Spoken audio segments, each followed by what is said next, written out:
नारायणं नमस्कृत्य नरं चैव नरोत्तमं देवीं सरस्वतीं व्यासं ततो जयम् उदीरयेत्।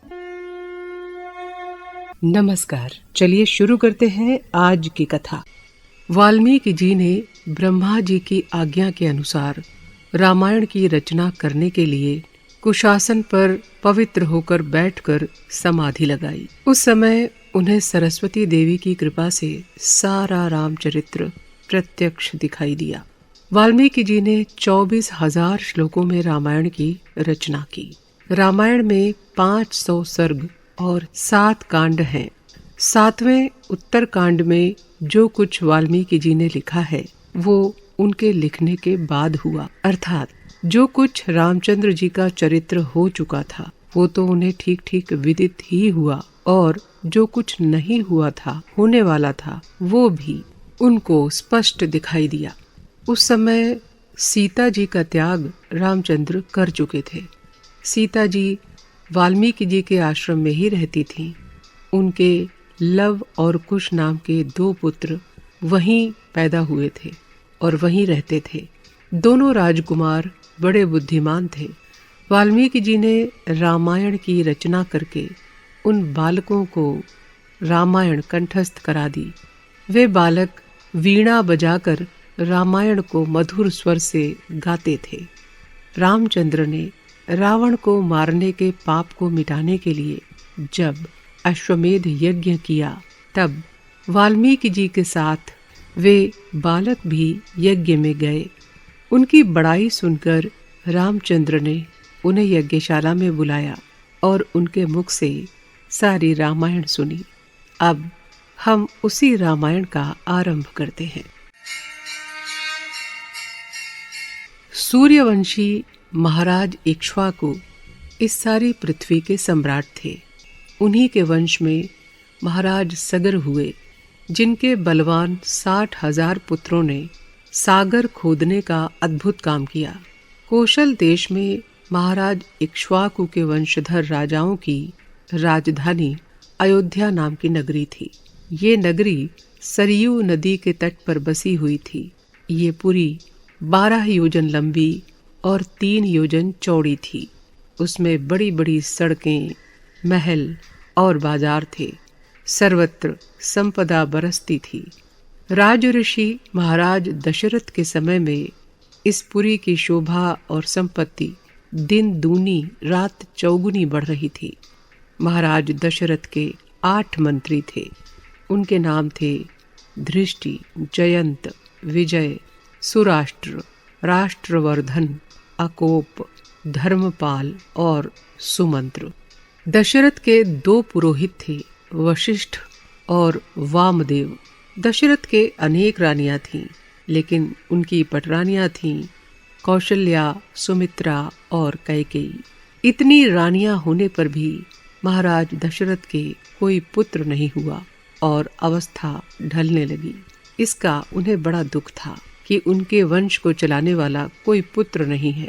एक दिन उन्होंने सोचा कि मैंने अब तक अनेक यत्न किए पर पुत्र नहीं हुआ, इसलिए अब मैं पुत्र की प्राप्ति के लिए अश्वमेध यज्ञ क्यों न करूं।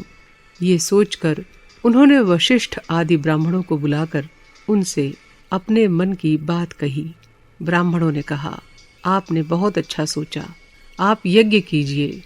राजा ने अपने मंत्रियों को यज्ञ की तैयारी करने की आज्ञा दे दी। राजा के सारथी और मंत्री सुमंत्र ने एकांत में राजा से कहा, महाराज, मैंने महात्मा सनत कुमार जी के मुख से सुना है कि काश्यप विभांडक ऋषि के पुत्र ऋषि श्रृंग होंगे। अंग देश में कई वर्षों तक पानी की वर्षा न होने से जब हाहाकार मच जाएगा, तब ब्राह्मणों की सलाह से अंग देश के राजा रोमपाद ऋषि श्रृंग जी को अपने राज्य में बुलाएंगे। ऋषि के पहुंचते ही वहां वर्षा होने लगेगी। प्रसन्न होकर राजा रोमपाद अपनी कन्या शांता के साथ ऋषि का विवाह कर देंगे। महाराज दशरथ जब उन्हीं ऋषि श्रृंग को बुलाकर यज्ञ करेंगे, तब उनके भी परम प्रतापी 4 पुत्र होंगे। महाराज, राजा रोमपाद आपके मित्र हैं। आप अंग देश में स्वयं जाकर ऋषि शृंग को यहाँ ले आइए। उनके तप के प्रभाव से आपके अवश्य पुत्र होंगे। सनत कुमार जी का कहना असत्य नहीं हो सकता। राजा ने उसी समय अंग देश जाने की तैयारी कर दी।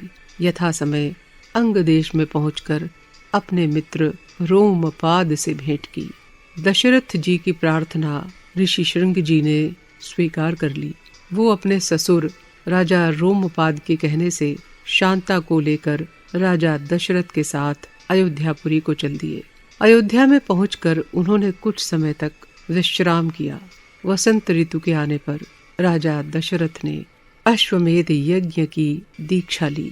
यज्ञ का घोड़ा छोड़ दिया गया। साल भर सारी पृथ्वी के देशों में घूम घूम कर घोड़ा लौट आया और यज्ञ पूरा हो गया। इसके बाद ही ऋषि शृंग आदि ऋषियों ने राजा दशरथ को पुत्रेष्टि नाम का यज्ञ कराया।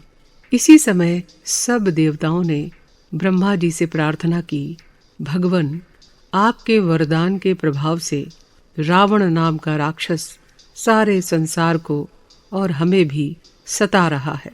हम उसका कुछ कर नहीं पाते, क्योंकि आपने उसे एक प्रकार से अमर ही कर दिया है। ये सुनकर ब्रह्मा जी ने कहा, तुम लोग ठीक कहते हो, पर मैंने भी उस दुष्ट के मारे जाने का उपाय सोच लिया है। रावण ने जब मुझसे न मारे जाने का वरदान मांगा था, तब उसने गंधर्व, यक्ष, देवता, राक्षस आदि का नाम तो लिया, पर मनुष्य को तुच्छ समझकर उनके हाथ से न मारे जाने की बात नहीं कही।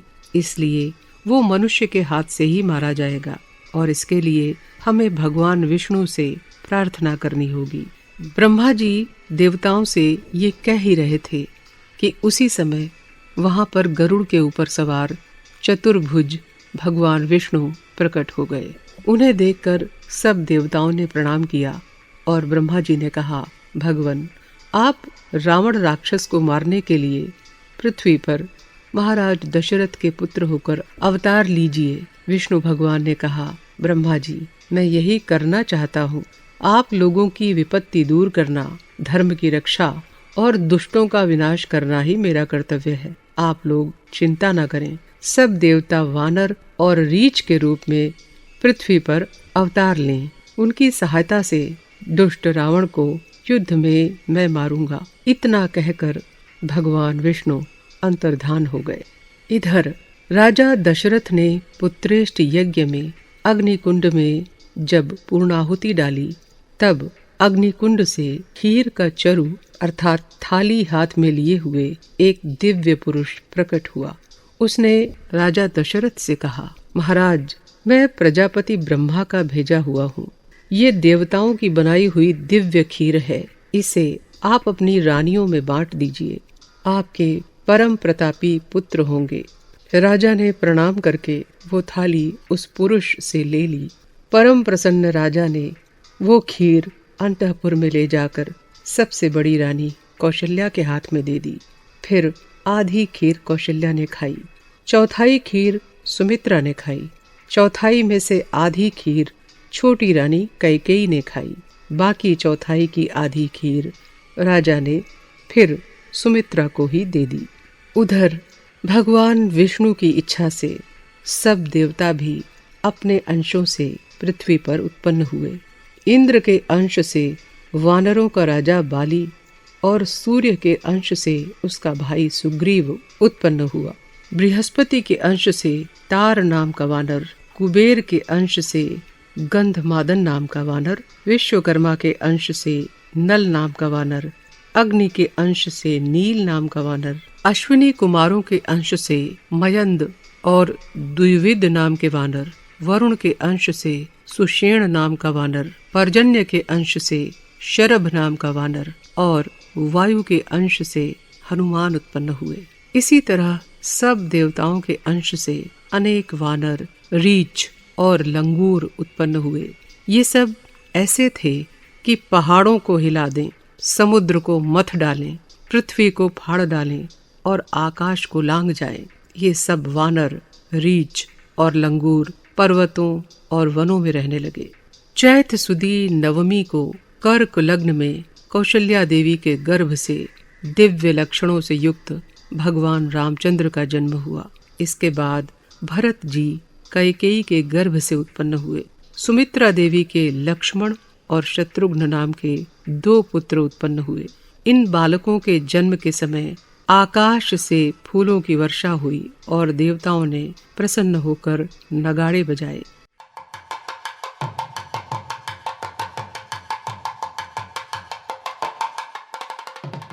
अब आगे की कथा अगले एपिसोड में। तब तक के लिए नमस्कार।